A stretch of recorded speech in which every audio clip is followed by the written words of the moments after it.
Have you ever walked away from a conversation and felt like something was taken from you? You said what you needed to say. You tried to stand your ground, but somehow you still felt smaller, like your voice collapsed in your throat the moment it rose, like every word you spoke was used not to understand you, but to unravel you. You've met them, haven't you? The loud ones, the interrupters, the charmers with sharp tongues wrapped in faux confidence, always ready to speak, never ready to listen. And maybe you believed what the world taught you, that silence equals defeat, that if you don't respond, you've surrendered, that if you don't explain yourself, you've lost your power. But what if none of that is true? What if power isn't in reaction, but in restraint? What if the most commanding presence is the one that never needed to speak at all? Friedrich Nietzsche, often distorted by shallow interpretations, saw something deeper than most dared to look. He understood the weight of silence, not as emptiness, but as a force, a disarming, unsettling, clarifying force. Because those who talk endlessly are often hiding behind their noise, and those who seek to convince are already unsure. You don't have to raise your voice to assert your strength. You don't have to prove your worth with arguments. The world tells you to fight every battle with words. Nietzsche whispers something else. Be still and let them face themselves. Silence disrupts the performance. It leaves the other person exposed, unmirrored, unchecked. It pulls them into their own echo chamber. And if they can't find your reaction, they begin to unravel in search of it. This message is for the quiet ones, the overlooked, the ones who walk away from conversations with a lump in their throat and a storm in their chest, for those who try to keep the peace while others mistake your kindness for weakness. You've mistaken your silence for submission, but what if it's been your sharpest edge all along? Because real power isn't loud, it doesn't demand attention, it radiates quietly, unshakably, and the ultimate form of victory is not needing to win. Stay with me, because what you're about to discover is how to shape reality without needing a single word. Let's go deeper into the forgotten wisdom of Nietzsche and learn how to turn silence into mastery. Why do we feel such an overwhelming need to respond, to rebut, to correct, to prove that we are right? Because beneath the surface, beneath the logic, the words, the sharp edges of a debate, we've been conditioned to believe that truth must be defended tooth and nail, that silence is surrender, that if we don't answer, we're letting someone else win. But Nietzsche saw through this illusion.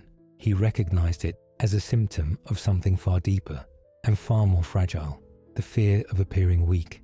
And behind that fear, the ego, not the strong, resilient ego, but the brittle one, the one that cannot stand being questioned, the one that confuses disagreement with danger, that turns every interaction into a battlefield, not to discover truth, but to protect its own crumbling image.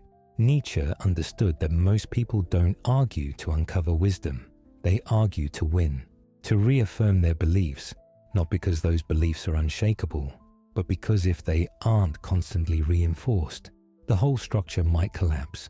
In that sense, argument isn't a path to clarity, it's armor, a defense mechanism, a loud, desperate cry from a mind terrified of losing control over the story it tells itself. And what does this mean for you? It means that the moment you feel the urge to justify yourself, the need to explain your truth, to force someone else to understand, you've already been pulled into the trap. You've entered their game, and the game is rigged. Because needing to be understood reveals something uncomfortable. You're still seeking validation, still seeking acceptance, still handing your power to the approval of others. Nietzsche called this the morality of the herd, the behaviors of those who live under invisible rules, terrified of being cast out, obsessed with being seen as good, correct, respectable. And yet, that very hunger to be accepted, that's what keeps you small. That's what chains you to weakness. Because strength, true strength, isn't found in persuasion. It isn't found in being agreed with. It's found in not needing to be. It's the unshakable inner stance of holding your vision, even when it's mocked, even when it's doubted, even when it's completely misunderstood. Nietzsche's invitation is not to become louder, but to become still, to develop a form of power that isn't built through verbal victory, but through inner mastery. This kind of power doesn't erupt. It doesn't clamor for attention. It doesn't scramble to explain. It watches. It listens. It remains centered while the world around it spirals in noise. It's the power of the storm's eye, unmoved while chaos swirls in every direction. And the moment you stop reacting, you begin to win, but not in the way the world defines winning. Not with applause or agreement or social reward. You win because you stop playing a game that was never designed for your liberation. If you want to understand what it means to dominate without speaking, to influence without forcing, to win without engaging, you must learn this. The discussion is a performance, and the first person who leaps onto the stage to prove something has already lost, because the reactive mind is a controlled mind, predictable, manipulable, but the observing mind, the one that doesn't react, that's the dangerous one. That's the mind no one knows how to handle. That's the mind that lives above the need to prove anything at all. And so the question emerges, if we are not to react, then how do we express power? If words are not the medium, how do we make others feel our strength deeply, undeniably, without saying a single thing? Nietzsche offers us an answer, and it lives in the idea of the Übermensch, the one who has transcended the morality of the masses, the one who doesn't ask for power, but becomes it, not through dominance, but through absolute self-mastery. In the next part, we'll explore this archetype, this figure who embodies the highest version of psychological independence. We'll discover how silence, when wielded by the Übermensch, becomes not just a passive act, but a weapon, a signal, a presence that shapes the world without uttering a word. Are you ready for that level of clarity? Because from this point forward, silence doesn't wait, it speaks. And when it speaks, nothing else needs to be said. If this message resonates, if you feel it landing somewhere deeper than just the mind, click subscribe. Thank you for being part of this space. Nietzsche did not write for the weak.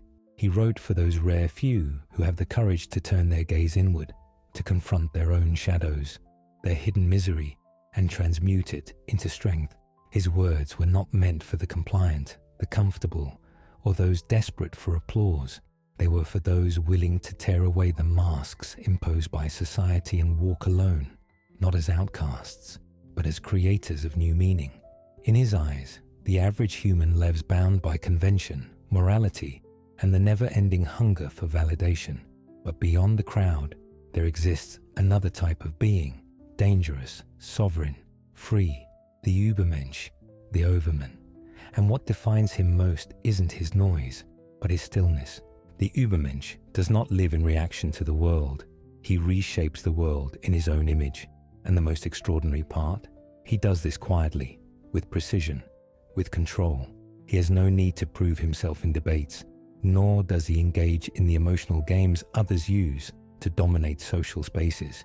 He watches, he understands, he discerns, and above all, he chooses not only what to say, but when not to speak at all, because he has grasped a truth most never even consider, that silence is not the absence of voice, but a language of its own, one that does not plead or persuade.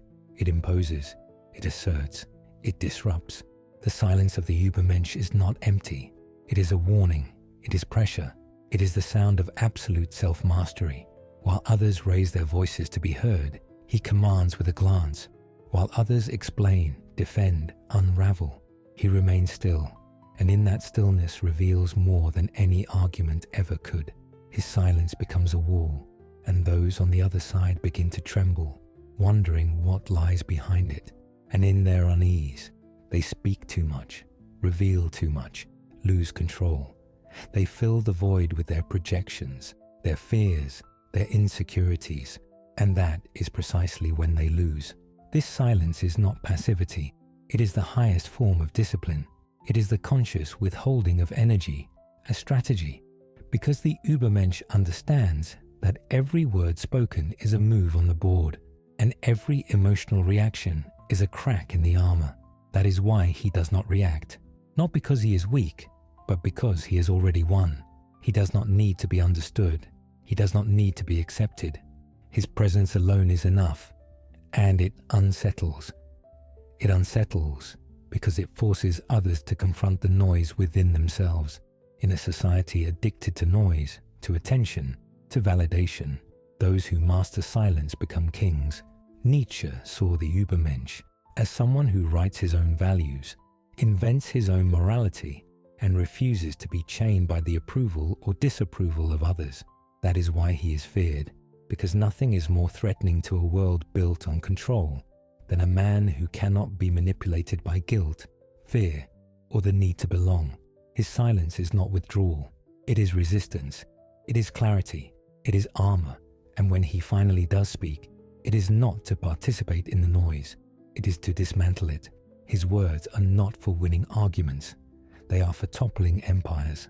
But this raises a deeper question. What is it about silence that disturbs people so profoundly? Why does the simple refusal to react trigger such discomfort in others?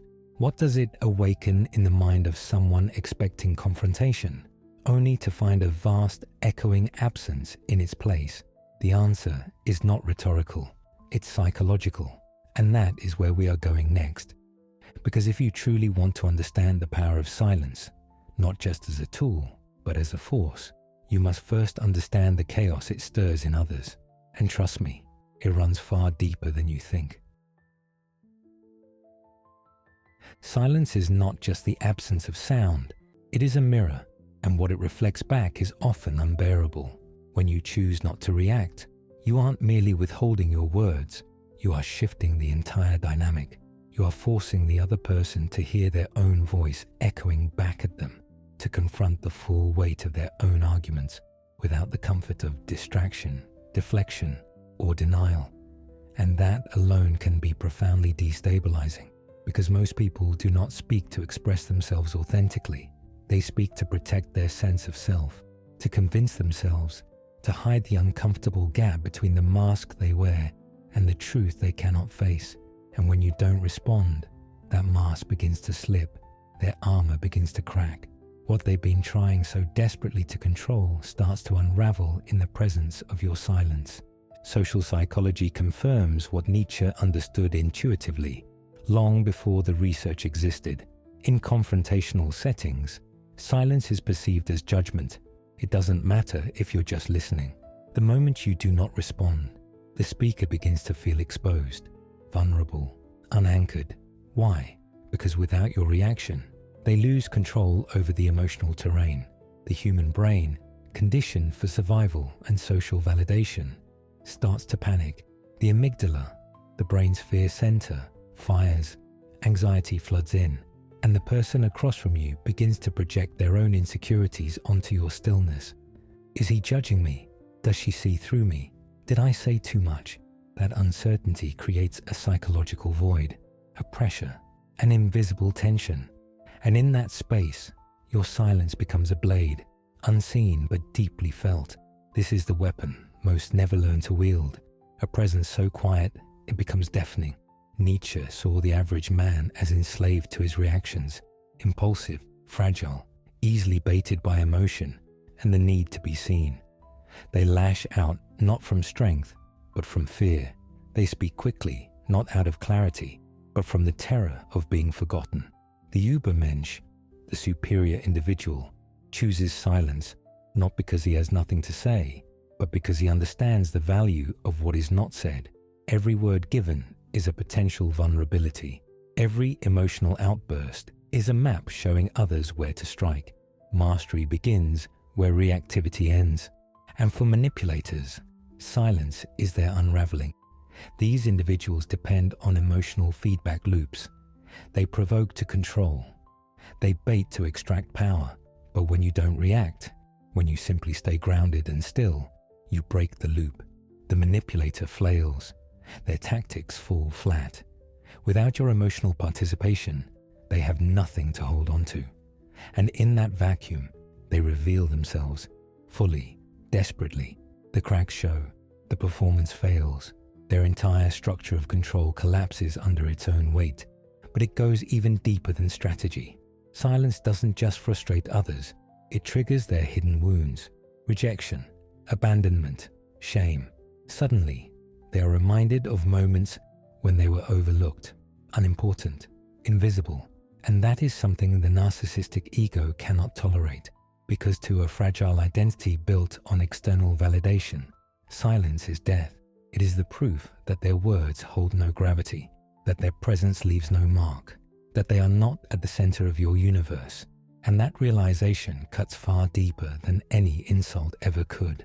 This is why silence, when wielded with awareness, is not defense, it is offense, a strike at the illusion, a disruption of the narrative others use to manipulate, dominate, or deceive. But make no mistake, it takes strength to stay silent. It is not easy to resist the urge to justify, explain, or defend yourself.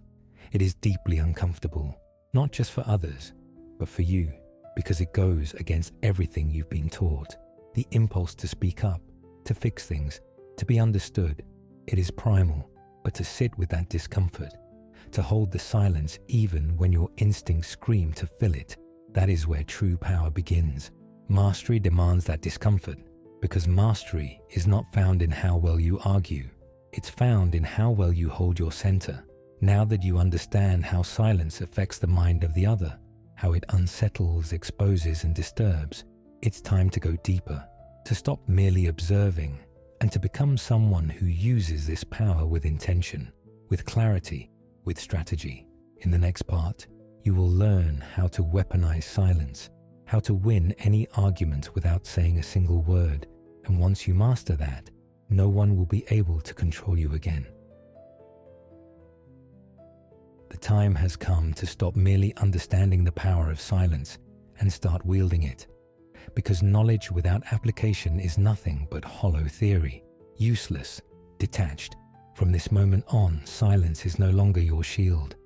It is your blade, not passive, not hesitant, but sharp and surgical, capable of cutting through the facades others hide behind at the exact moment they least expect it. And your first step is deceptively simple, yet brutally difficult. Stay silent when everything inside you screams to respond. That's the trial. That's the threshold. Because every cell in your body will ache to defend itself, to explain, to fight back. Your will wants to react, and that's exactly where you must resist. That desire to justify yourself, to be seen, to be right, to make them understand, is poison. Every time you feed that urge, you announce to the world that you're still under its control, that you still care what they think, that you are still playing by the rules of a game you never designed. True silence only emerges once that craving dies, once you realize you owe no one an explanation, that truth, real truth, does not need to be spoken to exist. That's when silence becomes power. The second weapon in your arsenal is observation.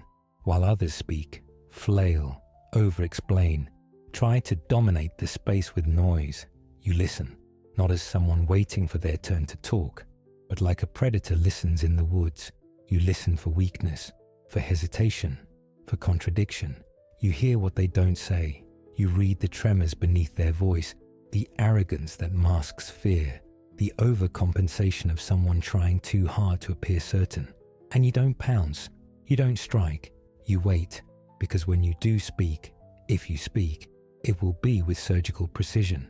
One sentence, one question, one subtle shift that turns the whole ground beneath them to quicksand. The third weapon is time. You must learn to let silence linger, let the pause stretch, let the tension build. Most people can't handle it. They rush to fill the void. But you hold it, you master it. Because that tension is your power. The longer your silence lasts, the more unstable the other becomes. They begin to spiral internally. Their mind races to fill in the gaps. They imagine judgments, consequences, stories that don't exist. And in that imagined chaos, they destroy their own posture. A simple glance from you, held in silence, can deliver more impact than 10 cleverly formulated arguments. Why? Because their fear wrote the monologue for you. The fourth weapon is unpredictability. When you master silence, you become unreadable. And the unreadable is always feared, because if they don't know what you're going to say, or if you're going to speak at all, they lose the advantage. They tread more carefully.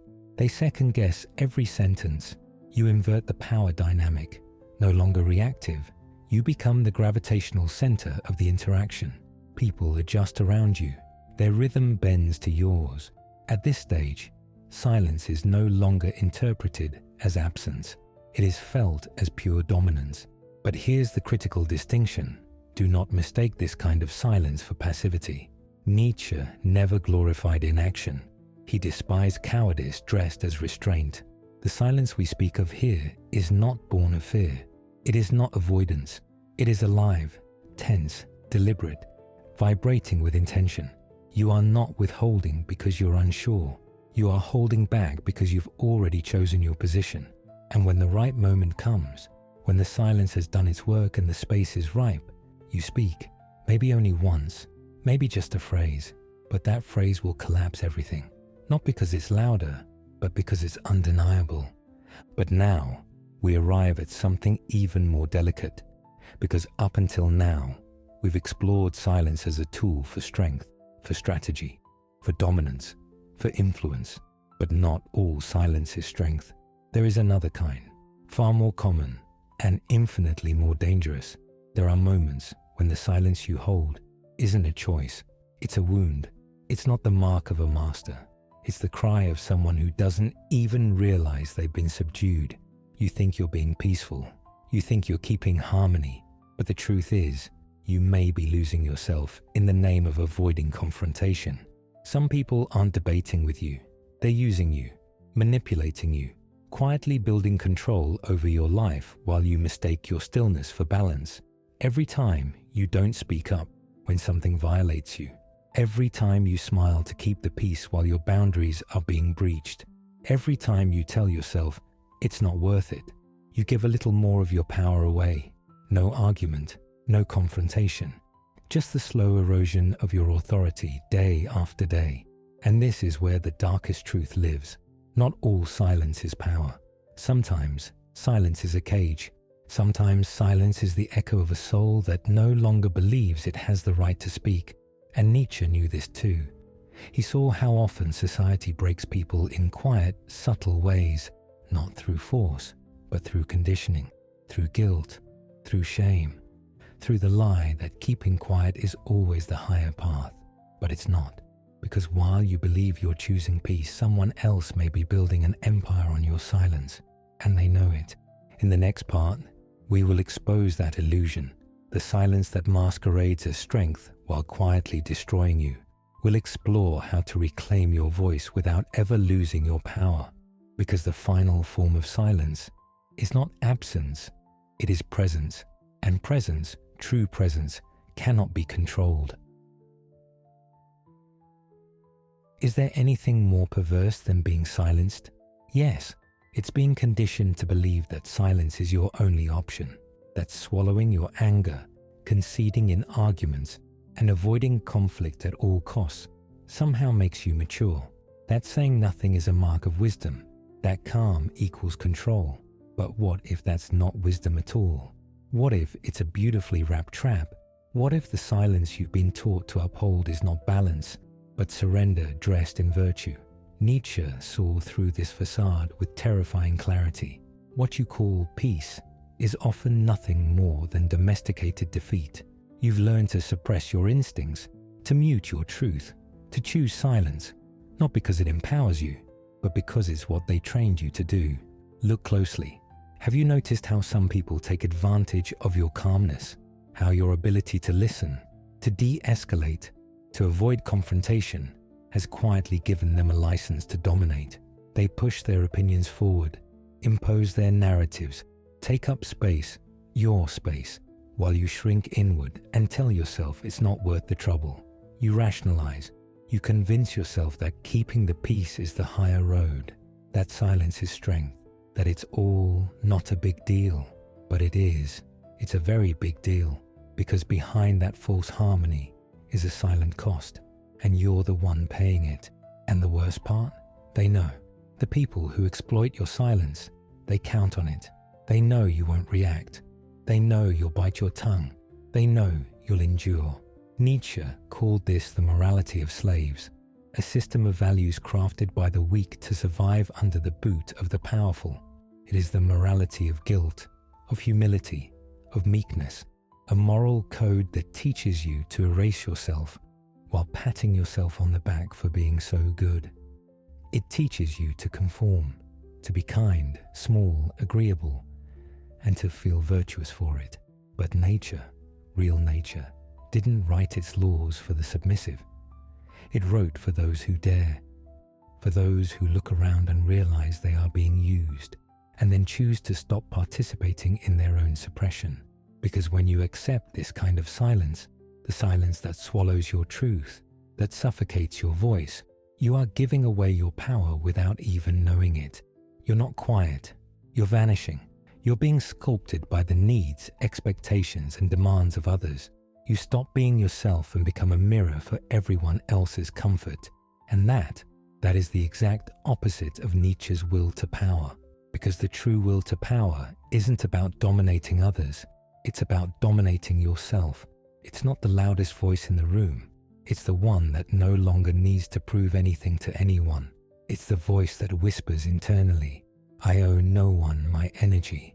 That old silence, the silence of fear, of guilt, of insecurity, must die. And from its ashes, a new silence must be born. A silence that does not shrink, that does not apologize, that does not yield. A silence that stands unshaken in the storm and changes the temperature of the room without saying a word. This is the silence nature respects, the silence of a person who has become their own master, whose presence carries weight, even in complete stillness, whose energy shifts outcomes, not by arguing, but by simply existing at full force. But how does one reach this level? How does one go from being manipulated to becoming the gravitational center, from being polite to being powerful, from being agreeable to being sovereign? How do you kill the herd morality that's been programmed into you and be reborn as someone who doesn't just survive the world, but bends it with their silence?